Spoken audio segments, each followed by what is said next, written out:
అదే RTV app వార్తల్ని క్షణాల్లో చదివే అవకాశం ఉంటుంది. ఒక న్యూస్ పేపర్, ఒక టెలివిజన్ ఛానల్ మీ చేతుల్లో ఎప్పుడూ ఉంటాయి. నమస్కారాలు.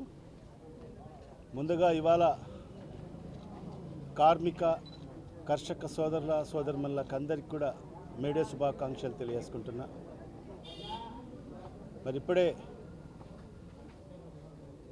మా వైఎస్ఆర్టీసీ జిల్లా అధ్యక్షుడు మరియు నగర అధ్యక్షుడు చెప్పినటువంటి విధంగా ఎక్కడో చికాగోలో కార్మిక ఉద్యమం పుట్టి గతంలో కార్మికుల శ్రమను దోచుకుంటున్న పెద్దల నుంచి అనేక కార్మిక ఉద్యమ నాయకులు పోరాటం చేసి మరి సాధించుకున్న విజయమే. ఆ విజయాన్ని ఒక పండగ వాతావరణం వల్లే మరి కేవలం మన భారతదేశంలోనే కాకుండా ప్రపంచ దేశాల్లో అన్ని చోట్ల కూడా కార్మిక సోదరులు, కర్షక సోదరులు, శ్రామిక సోదరులు అందరూ కూడా ఒక పండుగ వాతావరణంలో చేసుకునే పండగ మేడే. మరి అలాంటిది మరి ఈరోజు చూస్తుంటే ఇప్పుడుండే ఈ భారతదేశంలో ఉన్న కేంద్ర ప్రభుత్వాలు కానీ మరి మన రాష్ట్రంలో ఉండే రాష్ట్ర ప్రభుత్వాలు మరి ఈరోజు కార్మిక కర్షకులకు మరి పూర్తి స్థాయిలో అన్యాయం చేస్తున్న పరిస్థితి మనకు స్పష్టంగా కనిపిస్తుంది. కార్మికుల పక్షపాతి గతంలో ఆ మహానేత దివంగత ముఖ్యమంత్రి డాక్టర్ వైఎస్ రాజశేఖర రెడ్డి గారు మరి ఆయన అనేక పథకాలు తీసుకొచ్చి కార్మికుల పక్షపాతిగా మరి ఆయన ఒక మంచి పరిపాలన అందించడం జరిగింది రాష్ట్రానికి. మరి తండ్రి యొక్క అడుగుజాడలోనే నడుస్తూ మరి మన నాయకుడు శ్రీ వైఎస్ జగన్మోహన్ రెడ్డి గారు ముఖ్యమంత్రిగా ఉన్న సందర్భంలో మరి ఆయన కూడా తండ్రి బాటలోనే నడుస్తూ కార్మికులకు పెద్దపీట వేయడం జరిగింది. మరి మనం చూసాం అనేక పథకాలు. ఈరోజు ఆటో కార్మికులకు నిజంగా వాళ్ళ ఎంత దయనీయమైన పరిస్థితులు ఉంటారంటే ఆటో కార్మికులు మరి ప్రతి ఏటా వాళ్ళు ఎఫ్సీ చేసుకోవాలన్నా, ఇన్సూరెన్స్ చేసుకోవాలన్నా మరి చేసుకునే పరిస్థితి ఉండదు. ఎందుకంటే వాళ్ళందరూ కూడా ఏదైతే బ్యాంకు రుణాలో లేకుంటే ఏదో ఇతర ఫైనాన్స్ ద్వారా ఆ ఆటోలు కొనుగోలు చేసి ప్రతి నెల వాళ్ళు ఈఎంఐస్ కట్టుండే పరిస్థితి ఉంటుంది. వాళ్ళ కుటుంబాన్ని పోషించుకోవాలి. మరి అదే తరహాలో ప్రతి నెల 1వ తారీఖునే మరి ఆ బండికి సంబంధించిన ఈఎంఐ కట్టుకోవాల్సిన పరిస్థితి. ఇది కట్టుకునేదానికే వాళ్లకు చాలా ఇబ్బందికరమైన పరిస్థితి ఎదుర్కొంటున్నారు. ఇవన్నీ కూడా గమనించిన తర్వాత మరి ఆనాడు జగన్మోహన్ రెడ్డి గారు పాదయాత్ర చేసినప్పుడు ఆటో కార్మికులకు అందరూ కూడా వాళ్ళు కలిసి వాళ్ళ సమస్యలు తెలియజేసుకోవడం జరిగింది. మరి ఆనాడు కూడా జగన్మోహన్ రెడ్డి గారు వాళ్ళకు హామీ ఇవ్వడం జరిగింది, ఖచ్చితంగా మా ప్రభుత్వం అధికారంలోకి వస్తే మీకు పూర్తి స్థాయిలో న్యాయం చేస్తానని చెప్పి. మరి ప్రభుత్వం వచ్చిన తర్వాత ఆయన ముఖ్యమంత్రి అయిన తర్వాత మరి ఆటో కార్మికుల కోసం ఒక ప్రత్యేకమైన పథకాన్ని తీసుకొచ్చి ప్రతి సంవత్సరానికి 10,000 రూపాయలు చొప్పున ప్రతి ఆటో కార్మికుని వాడి అకౌంట్లో జమ చేసిన పరిస్థితి.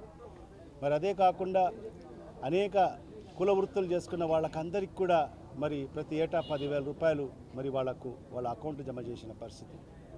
మరి ఆ విధంగా అన్ని వర్గాల ప్రజలకు అందరికీ కార్మికులకు అందరికీ కూడా మరి అదేవిధంగా ఏదైతే భవన నిర్మాణ కార్మికులకు కూడా మరి ప్రత్యేక నిధి పెట్టి మరి వాళ్ళు ఎక్కడైనా ఆపద వస్తే మరి ఎక్కడైనా వాళ్ళు చనిపోతే మరణిస్తే మరి వాళ్లకు ఆ ప్రత్యేక నిధి నుంచి మరి ఆనాడు వాళ్లకు ఎక్స్గ్రేషియా ఇచ్చిన పరిస్థితి మనం గతంలో చూసాం. కానీ ఇవాళ ఈ ప్రభుత్వంలో మరి ఏదైతే గత ప్రభుత్వంలో ఉన్న ఏ పథకం కూడా మరి ఈరోజు కార్మికులకు అందని పరిస్థితి ఉంది.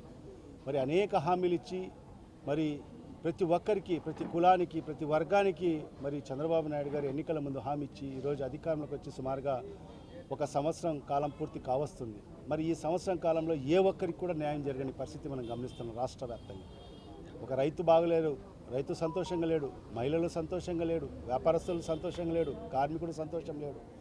మరి ఈ రకంగా అన్ని వర్గాలను అనగదొక్కి ఈరోజు ఈ ప్రభుత్వం కేవలం ఒక రెడ్ బుక్ పరిపాలన ఈరోజు ఈ రాష్ట్రంలో కొనసాగుతుంది. కేవలం వాళ్ళ టార్గెట్ ప్రజా సమస్యలు కాదు, ప్రజలకు మేలు చేయాలని ఏ క్వశ్చన్ ఆలోచన లేదు. కేవలం వాళ్ళ టార్గెట్ ఏంటంటే వైఎస్ఆర్ కాంగ్రెస్ పార్టీ జెండా ఎత్తేవాడు కూడా ఉండకోకూడదు. వాళ్ళందరి మీద కేసులు బనాయించి అక్రమ కేసులు పెట్టి మరి వాళ్ళకందరికీ కూడా జైలు పాలు చేయాలి. భవిష్యత్తులో వైఎస్ఆర్ కాంగ్రెస్ పార్టీ జెండా కూడా చేతిలో పట్టుకునేదానికి ఎవరు కూడా ముందుకు రాకోకూడదని చెప్పి ఒక దురాలోచనతో మరి ఈరోజు ఈ చంద్రబాబు నాయుడు ప్రభుత్వం కూటమి ప్రభుత్వం ముందుకెళ్తున్న పరిస్థితి మనం అందరం గమనిస్తున్నాం.